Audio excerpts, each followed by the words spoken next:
developed this ability over the past year to, and it's from kind of being in a pressure cooker with my wife. We both work at home, and just dealing with all the mirroring and all the stuff that comes up around having that kind of mirroring and seeing the best. People say that the best way to get to know yourself is to be in relationship.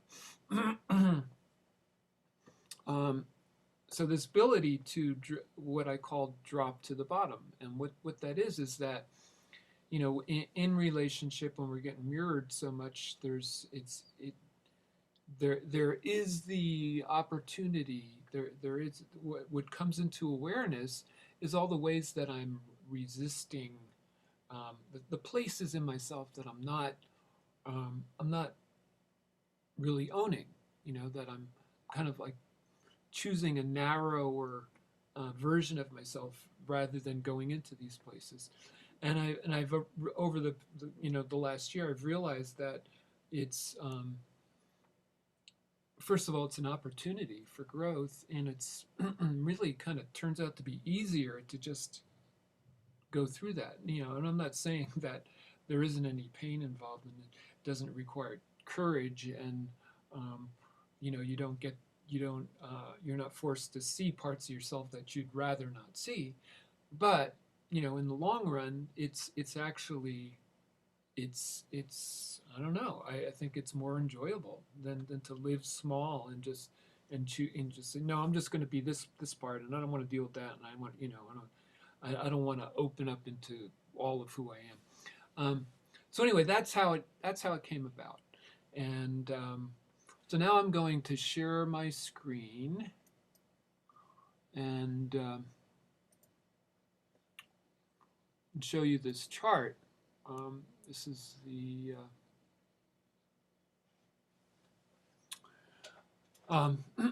so if you've seen me use these this is in the Enneagram. I call it the ancient Enneagram, and what I do with this ancient Enneagram, I call it ancient Enneagram solutions.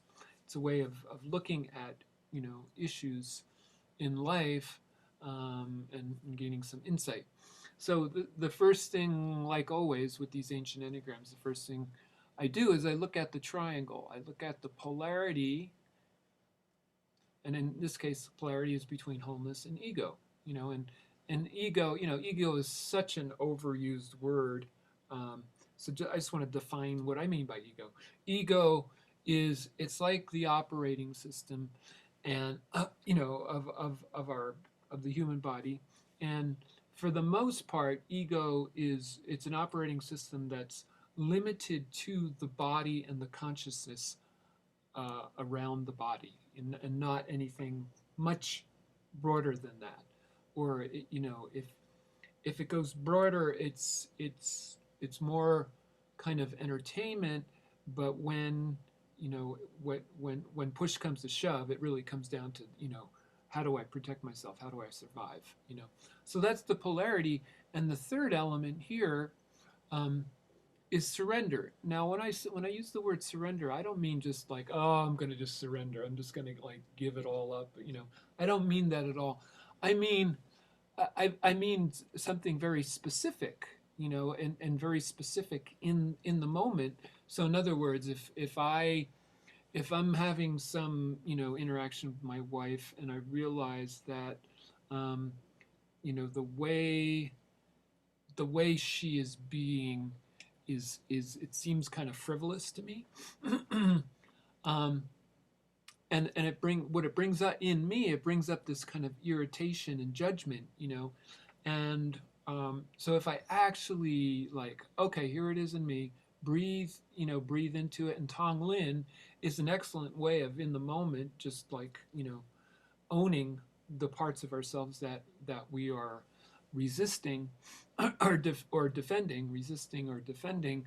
And I can actually feel that part of me, and I will probably realize that, oh, I'm not allowing myself to be very playful. I feel like I really, got to stick to the regimen. I've got work to do, and And so the way she's being is just it's an irritation to me because I'm denying that in myself. So that's a very specific surrender, you know.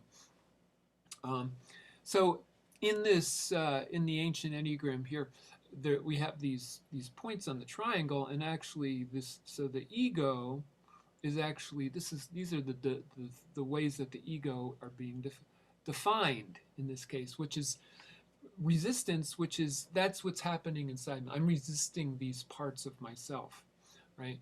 And then I'm just using the word defensiveness to refer to it's a resistance to something from without, from a person or some event.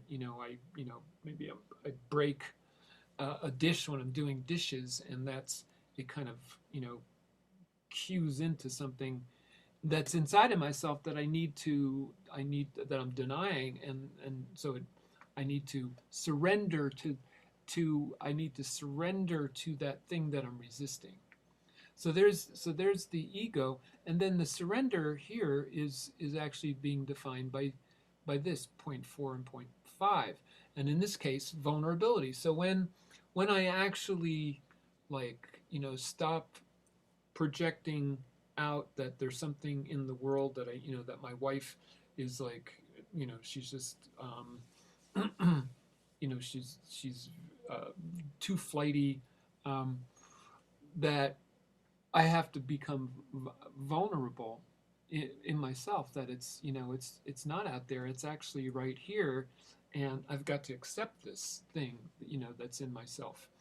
And and when I do that, it brings there's a sense of humility, like I just have to, like, it's just this kind of universal sighing, just like I'm I thought that my pumped up version was something that could actually um, get me through my life and get me the things that I want.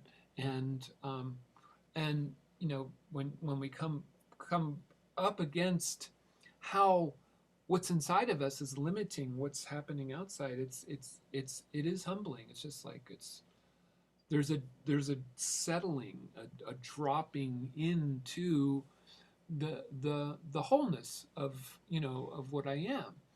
And when that happens, there is it's the sobriety is the word. It's like it's sobering. It's like, oh, so well, I thought I was superhuman, or I thought I was like really cool, or it's just like, no, you're just like human here, and there's these feelings that are coming through you that really need to be felt, because they represent parts of yourself that you're denying.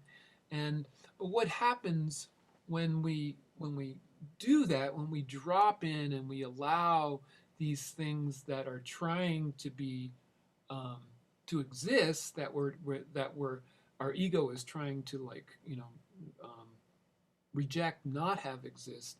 There's a friendliness that happens with ourselves, um, and it's the Tibetan Buddhists have a word for that. It's called Maitri, Maitri, Maitri.